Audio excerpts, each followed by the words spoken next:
Andrew and Bradley were talking about the episode, the suit performer episode, and they loved it, but they were like, "Oh, I can relate, or I can't relate. Oh, I can relate. I can't." All right, good. Yeah. Oh, you didn't invite me for Super Performer. I should have, but I wanted to save you for this. You also didn't invite me for suit performer, but whatever. I know, because I wanted to save you for this. Or Eric. You didn't invite Eric for Super Performer. Well, Eric is frozen. I'm frozen? Is he frozen for you? No. Frozen for No. you? Okay, good. I'm That's not fine. frozen All for right, that's me. fine.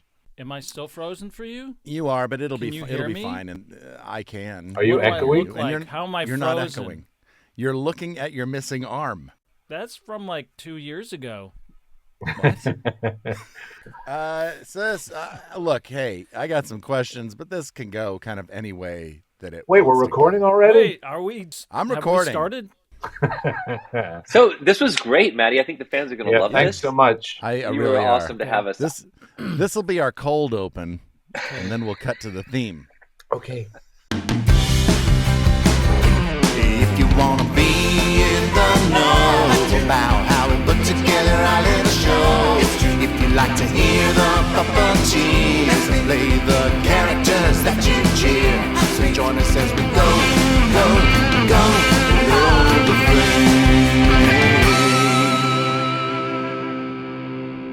Welcome to Below the Frame. Hello there, I am Matt Vogel, and today we are talking part 3 of our character inheritor chat. And we're going to get back to Eric Jacobson and Bill Barretta and Peter Linz here in just a bit. But I wanted to talk a little bit about some of the other Muppet performers that have also taken on characters that were originated by another Muppet performer. As I mentioned in the last episode, all of us who are performing these legacy characters, including, characters like Ernie, Miss Piggy, Swedish Chef, Floyd, somebody might have played the character in the interim until a new permanent performer took the role. But for the most part, we are only the second performer of many of these characters, sometimes the third, sometimes the fourth. A couple of notable exceptions are, Peter Linz is the fourth performer of Ernie, and I am the third performer of Kermit the Frog. And there are other performers that I would have loved to sit down and have a discussion with, like the one I'm having with Bill and Peter and Eric. But as you can imagine, it's a little tough getting all 4 of us on video at the same time. But I did reach out to some of my friends who are also inheritors of other characters. I reached out to Pam Arciero, who plays Grundgetta, originally performed by Brian Meal, and Tyler Bunch, who now plays Louie, originally performed by Bill Barretta, and Stephanie DeBruzzo, who plays Prairie Dawn, originally performed by Fran Brill, and to Jen Barnhart, who plays Zoe, also originally performed by Fran Brill. And I asked them some questions. Pam. Hi. Tell me about Grundgetta. How has Grundgetta evolved over the years? I took over Grundgetta in 1983, which is a really long time ago, from Brian Meal. And a shout out to Brian Meal because he was a phenomenal puppeteer and he had a ton of characters at the time. Let's see. When he left, we always joked it took 5, and it did. It took 5 of us to take his characters. There was, I took over Grundgetta from him. Marty took over Telly from him. Kevin took over Nobel Price. Richard took over Elmo from him at that point. And then I believe it was Fred Garbo who took over Barkley from him. Of course, no one could take over the great Alphabet Bates, my favorite character he ever did. But Brian was just incredible. So what Brian had done with Grundgetta was he had sort of this grouchy kind of Jimmy Durante sound to her voice. And so I tried to do that the best I could to stay true to the things that he had established. But, over the 40 years that I've been doing this character, she's grown with me. And she's kind of lost that Jimmy Durante thing. She, I think as a performer, the dream is that you do the best you can for the previous performer's character. And then you slowly incorporate it into you, and your characteristics come through. Your ideas of what's good for this character comes through. Your understanding becomes integral to that character as you perform it. And the longer you perform it, the more it becomes yours. Now, Brian only did her for one season, maybe 3 shows, maybe 2 seasons, one show the season before. And I've done her ever since. So I do feel a little propriety in being able to say she's really my character now. I know with the other performers who are taking over much bigger shoes to fill and much more established with the public, they have a much tougher time of it. But I've been lucky. She is the other half of me. Those of you who know me know I'm terribly grouchy. No, it's not true. I'm a pretty happy person. But the grouchy side, my girl, she's all there. Tyler, tell me about Louie. What was the most difficult part of taking on that character? I guess the most challenging part of taking over Louie was managing expectations. Louie was first utilized in projects that were intended to focus on and speak to caregivers, parents. The Sesame Beginnings videos, the military family stuff, the community outreach stuff. And there was a style of communication and very subtle, molded performance that was really amazing. But when Louie started making these transitions into the flagship show, Kevin kept asking for me to sort of bump up the amplitude of the performance, more energy, so he felt like he fit on the screen more with the other well-known characters, and specifically Elmo. And I wanted to make sure I was keeping the really nice, subtle, small stuff that Bill is so amazing at doing, even with those really large puppets, and sort of finding the in-between spaces where there could be moments of realism and small stuff, but still making it feel like he could share the screen and narratively compete with the other characters that had much more dynamic and over-the-top, or at least energetic expression. And it's been an interesting challenge. I hope I've done Bill proud. Stephanie, Prairie Dawn is a character that you inherited from Fran Brill. Can you tell me what is it about Prairie Dawn that's you, that's the part that you're bringing of yourself as opposed to what Fran originally put into that character? What's the you part to keeping Prairie living and in the present? So your question, what part of me do I bring to Prairie Dawn that differs from what Fran Brill brought to Prairie Dawn? I think first and foremost is that I'm a big fan of both Prairie and Fran. I've always loved Prairie when I was growing up, but I especially identified with Prairie when I was in college because we both share many type A personalities. So I was very heavily identifying with her then. And you know, Fran's such a good friend. So I'm big fan of both of them. But I think the biggest thing that I actively bring to the character is the fact that my experiences of failure and feeling like I've constantly had to prove myself have made me a bit of a scrapper. And as a result, I think a lot of my characters are scrappers too. They're constantly trying to let you know in sometimes in very subtle ways that they are more than what meets the eye. They are more than what you think they are. And there are a lot of preconceived notions out there about Prairie, and I feel like it's my responsibility to make Prairie a little more multifaceted or show parts of her that have always been there, but maybe bring them a little more to the surface. I think that there's so many things we can do with Prairie to make her funny that are different from how she's been funny in the past. I love her leadership. I love her confidence. I love her potential. I think so much about the kind of person that Prairie could grow up to be and who she thinks she is. Prairie's a lot more confident than I am. But at the same time, you know, I've definitely put a little more fire under her. And that comes from the fact that, one of my favorite movies is A Face in the Crowd. And Andy Griffith's character in that film has this great line I put my whole self into everything I do. And that kind of sums me up. I do. I put my whole self into my work, absolutely everything I do, and especially into my characters. So I try to plus all of it, saturating their colors, as it were. If a character is shy, it is not going to be shy halfway. If one of my characters is belligerent, it's not going to be belligerent halfway. So, and that's not to say that Fran ever made Prairie halfway. I'm just telling you that if Prairie seems a little more saturated now, if she's a little extra now, that's me spicing her up a little bit and trying to evolve her as Sesame Street keeps evolving. And I hope that that's something that people respond positively to.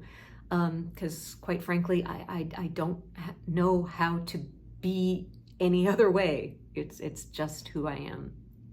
Jen, can you tell me a little bit about Zoe? Tell me about how you get to that place that is Zoe. Do you have a vocal trigger? Do you have something that you connect with, that you think about when you're playing the character? So when it comes to playing a legacy character, as I'm sure you've all discussed, you want to do the best you can to honor what has come before, but also feel a little bit like some of your energy is in there as well.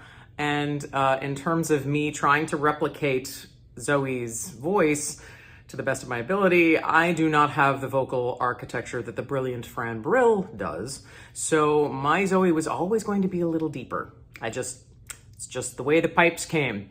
But I do try to, I sort of hear her in my head, and there's a little tightness that happens at the back of my throat, and I sort of pitch it up through my nose.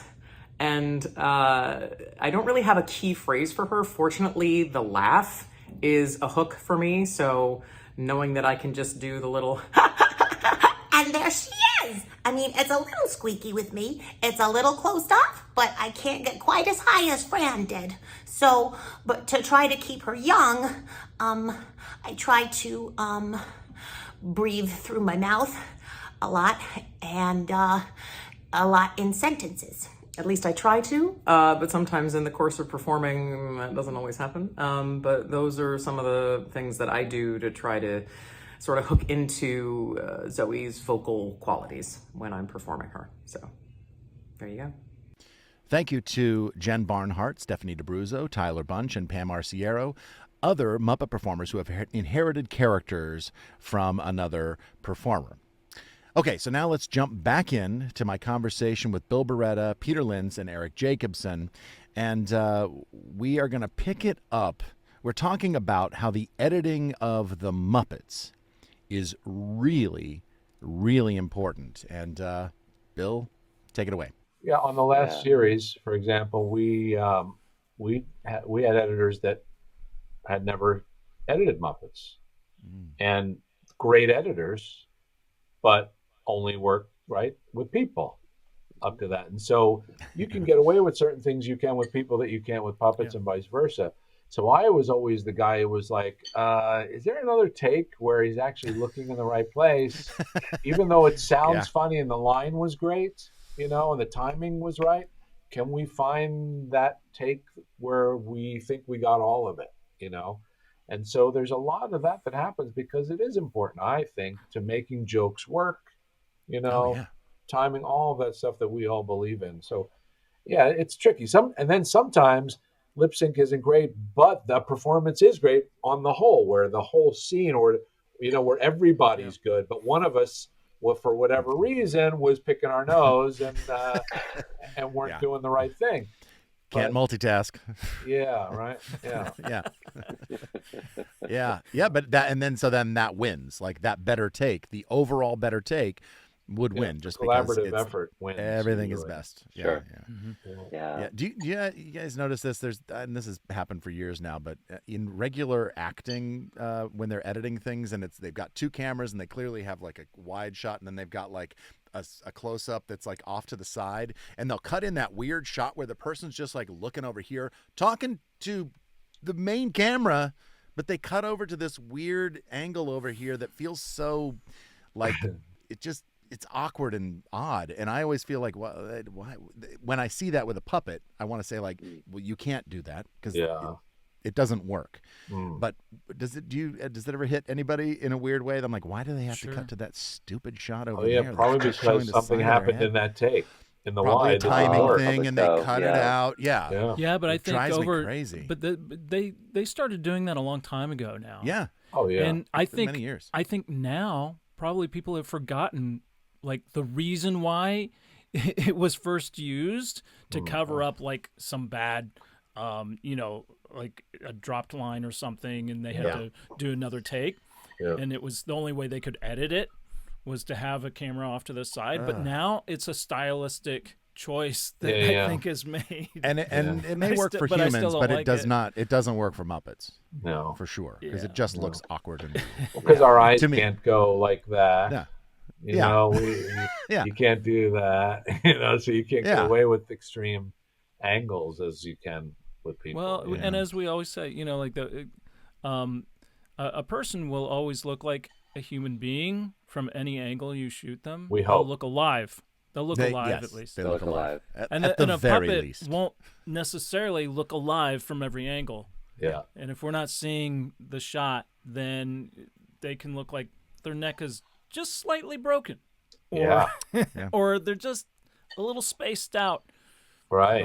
The worst is when they're in it. The puppet's talking to somebody, and then you cut to the angle where they're like, their head is tilted because they're doing this in the other shot that worked. They look great. Yeah, they look great in the other shot. And then you cut to them in there, and they're like. But now we didn't know most of the stuff on Mayhem. We didn't really, because the way it was shot, we were able to see mostly single camera, almost everything, right? I mean, if there was a second camera, we'd see it. We'd see it, and so when you were seeing the edits, was it? How did that go? Was there less ISO type things edited in just because? We were able to see most everything. I think what the difference was is that our editors, great editors, were used to a certain type of editing, right? Certain timing, a certain way you play half-hour comedy kind of thing, right? There's beats that you do certain things that you're used to that work, but they don't always work for the Muppets because we just don't. We don't work necessarily the same way, So they know that they can go to anybody and be okay when it's people, right? They don't have to worry. There's nothing to worry about. So they was like, oh fuck. Oh, sorry, I cursed again on your thing. That's all right. But it's like, you know what? But it'll have to be fine. And I was like, no. Let's see if we can find the take where it actually works. I know it's going to take longer to find it, but please,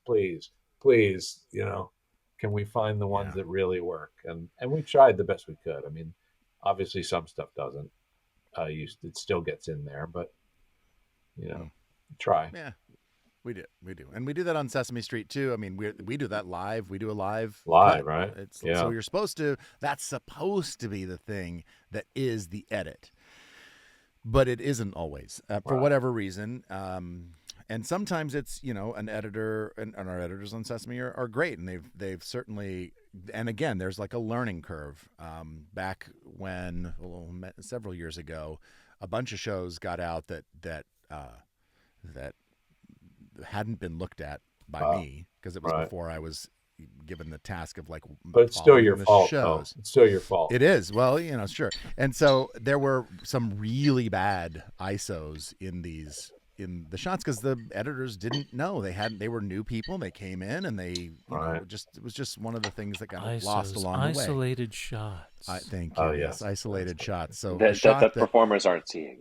The performers cannot see those shots, and so what we're used to doing on Sesame Street is we see the wide shot, and then we see a live cut to camera 1, which is a close up of Oscar, and then a close up on camera 3 that cuts right to Ernie talking to him, and we're able to make tiny little adjustments to those shots.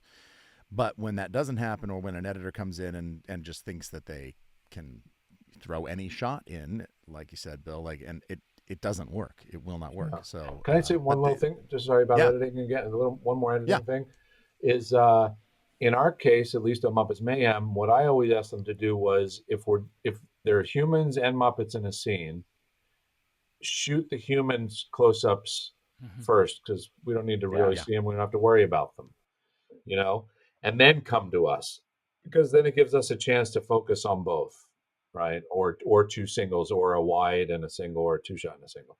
So in our case, I always ask if you shoot the humans out with their singles, and then let us focus so that we can really do the best we can. Yeah, we do a similar thing on Sesame, where if somebody doesn't have a shot, sometimes I'll just say, just get the human, just shoot them, and then that way we'll have something to cut to if we need to cut to. Let's get back to these legacy characters for a little bit. Eric, what? Could I just one last thing about legacy? So when I started doing Rowlf, Jim would come in and he'd be like, maybe do the ears a little different. Wait, what now? What? Jim Henson? Jim Henson yeah. So, right. So when I first started doing Rowlf, people years from now, they're just not going to know. They're not going to. They're going to think that like, you're right. Yeah. Yeah. Yeah. He would come over. He was like, "Hey, can you make them turn a little differently?" And I was like, "Oh, okay." And you do it. Of course. I mean, because it was Jim. It was Jim. Yeah. Eric, what? I gotta figure out where was I? What? You were gonna what ask excites Eric you? Yeah. What excites you about playing these characters? They're legacy characters. They're not characters that you came up with. You didn't originate them. What's exciting about playing them? Well, I was so much a fan of these characters to begin with. So that's the thing. Like, there's something bittersweet about it, because I don't get to enjoy these characters the same way I did growing up. Like that's always there in the pit of my stomach. But the exciting thing is that I'm getting to share these characters that I love so much with new generations. And like, it's sort of like, with your kids sharing a movie or TV show that you loved when you were a kid and watching it with them, and like you're watching the movie, but you're also watching your kid, and like, their face to see like, just how much like this part. Yeah. They're loving it as much as you do. And so it's sort of like that. It's like, here's this thing. I love this so much here. I hope you like it too. And it's a little different from what it was when I was a kid, but I'm doing the best I can to give you the thing that I love so much. And that's really it for me, is sharing this thing that I love so much. Exactly. No, I feel the same way, Eric. And it's fun to get to play inside the heads of these characters that we love. You get to, like, love them from afar as a kid, and then just to get to inhabit their soul, their bodies. And I mean, who am I kidding? I like to play with puppets. Oh, it's so embarrassing to say, but you get to play with. Oh, this is a cool puppet. I love. Which is the coolest puppet that you play? That is one of the legacy characters. Which one is the most fun really? To put on your? Probably Statler. Okay. All right. Yeah, because he's squishy. He's all squishy. Oh, yeah. Billy, do you have one that's like your favorite to kind of put on and mess with? Of those legacies? I don't know. They always seem hard for me because they're not a part of me. They're not a part. And so I always feel like I'm doing something else. I feel a little outside of myself when I do them. But even just physically, just the physical, like that tactile, like physical thing. Is there anyone that you're like, I love having this because this, for whatever reason? I don't know. I guess I like the chef because, oh geez, see, I'm just gonna get all mushy, but I love the chef because I get to play with Peter, right? Or working with Okay, I'm Oh. useless. No, you're not. Oh. What I like about what we do is that we get to play together. Yeah. That's why right. I think I like doing this and still love doing it, is because we get to at some point get together and be stupid and make fun of each other and play and be silly and work hard. And so I guess that's my take on doing these things, is because hopefully we get to keep playing together, and doing it, because that's the fun. I mean, why else go to work? Right. I mean, that's what excites me as well. Is like the Yeah. interplay that these, not only that the characters get to have above the frame, but everything that happens below the frame, the play, the fun, the people. You should use that as a title for your show. I was just gonna say above that. the I was just frame. thinking Yeah, that. above the frame. No, above the frame. Above the frame. Oh, below the frame. Yeah. No, above the frame, because that's where the right. that's what Yeah, people because that's see. where the puppets happen. That's Yeah. where the puppets But Great seriously, the interaction here, like we're all in 4 different places. So, but hopefully, even just by this ridiculous conversation that we've had, people are able to kind of get a sense of what maybe it's like when we're on set together. But it is this times like 100. It's so we laugh until we cry. Yeah. And we're there's no better. I don't think there's any better working environment to get to play with. I thought my friends. I thought Dinosaurs was the peak of what I was going to experience, because I just loved being with all of these people who did the same thing, and that philosophy from Muppets was infused into it, because that's where the idea, originated from. And thank goodness Dave was there, and Steve and Kevin and Brian, right? They put that into that, and then getting a chance to now work with the Muppet Performers. It's that, and then Matt, I think also is the crew that we get to play with, and when people come back that you've worked with before, we try to get people who are past the kind of the ridiculous learning curve of how you make a Muppet thing, to get to play with them, and those laughs, and they're enjoying it, and we're trying to entertain them, and that's what I love so much, is if we can get our crew going, trying not to laugh while we're shooting. That's the best. That's our studio audience, and that's how we know it works or not. Best feeling. Yeah. Oh yeah. I love that. Matt, did you want to ask me which puppet is my favorite? Oh yeah, which character feels the best on your hand, or is your favorite? I think I know. Oh, I can't pick any favorites. Oh, but thanks for asking. Come on. Oh, come on. So he's gonna cry. He's gonna cry, I think. I can tell you which one is probably your least favorite to put on your hand. Well, I can tell you which one is the least favorite from me too. Yeah. I can tell you my favorite. Can I tell you my favorite real quick? Yeah. Yeah. Cookie Monster. Cookie Monster. Yeah. That's what I thought. Yeah. That's what I thought. Yeah. Sorry. Eric, you don't. So Eric, you don't have one. Favorite? Well, just the one that feels the best on your hand. That's just like that's fine. I mean, that's kind of just a shallow. Most people who've been in my position would say Grover. I would think it's Grover. Yeah. Is it not Grover? Is it Animal? Well, who That's is what it? Most people would say, I think. What? But you're not going to say. What would Eric say? I don't have any favorites. No, Grover's an amazing puppet. Is just so lightweight, and he's just got a jaw that floats. It floats. It's so easy, and you can do so much with it. It's so you can give him an underbite and overbite, a side bite. Yep. Yeah. It's great, and I try. And there's probably I just love working that mouth.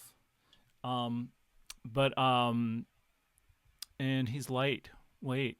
Yeah. Did I mention that? Yeah. He also doesn't weigh anything. Yeah, that too.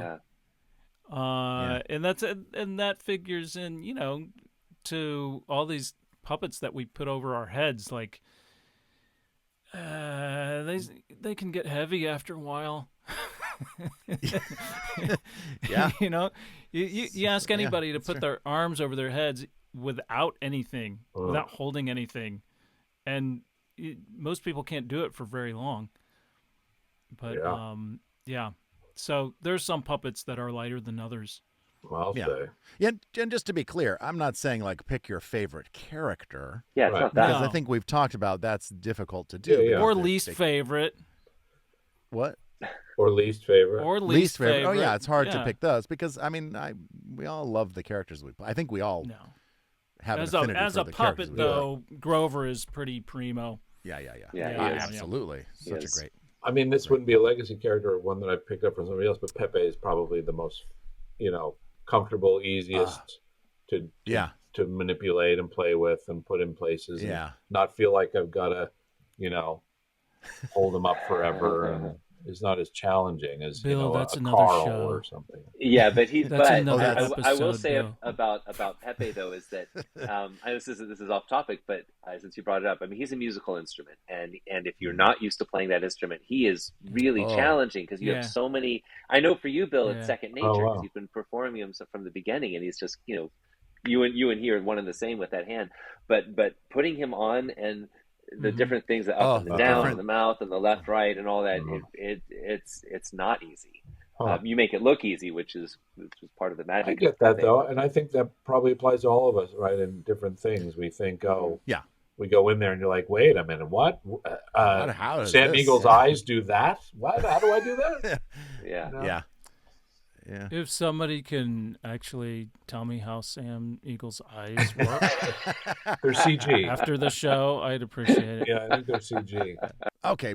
We could probably talk. I mean, literally, we've talked on more things than just about legacy characters, but That was fun. This has been great. It was really fun. And thank you so much, Bill Barretta. Thank you very much. Peter Linz. Thank you very much. Eric Jacobson. Thank you very much. I will only just use your first and last name from here on out. I feel like that's the appropriate. Oh, that's nice. That's the appropriate kind of relationship that we have. Yeah, Yes, that's that's what I've learned from Yeah, this yeah. podcast. Thank you, Matt Vogel. Whatever you want, Thanks, Matt Matt Vogel. Vogel. Yeah. Thank you. Thanks. Yeah. I appreciate it, and I love you. I miss you all. I can't wait till we're in a room together again, playing with puppets. Hey, go Wiggle fuck in the yourself. dollies. See what I did? Hey, See what I did? I'm leaving that in. Yes. Below the Frame is a Welcome Matt production produced by me, Matt Vogel. The theme song was written by Stephanie DeBruzzo and myself and performed by my band, The Mighty Weaklings. Thanks to Dave Holteen at DaveHolteenDesign.com. He created our podcast art. You can follow me on Instagram at WelcomeMattV or search Matt Vogel. I post things every now and again, and it'll help you know when new episodes of this podcast, for example, are coming out. If you are sharing podcasts, please let somebody know about this one. And also, if you have a few seconds, just rate and review this one. I'm sure that pleases the podcast gods or something. You can find Below the Frame wherever you get your podcasts, and we are now a video podcast on YouTube, so you can see our faces if that's something that you want to do.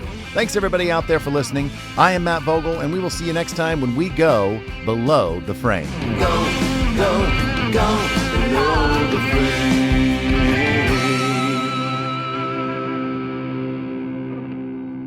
So the plumbers are here fixing a couple leaks in the irrigation system. So When they're done at your place, can yeah. you send them over to mine? I need my toilet worked on. Eric, could you send them back then? Because then I need something for my pool. Yeah. Did you say he's a plumber? yeah, I mean like irrigation, like lawn, like 'Cause I got a room I need painted. Oh, he might do that. I might do it, He right? could do So that. He's a after pretty he handy goes guy. to Eric and then comes back to you, Bill. me, I'll send him over. send And it to then me? send him Okay, back over that's to only fair. Maddie. Makes Yeah, sense. yeah. As soon as he walks back by the window, I'll grab him.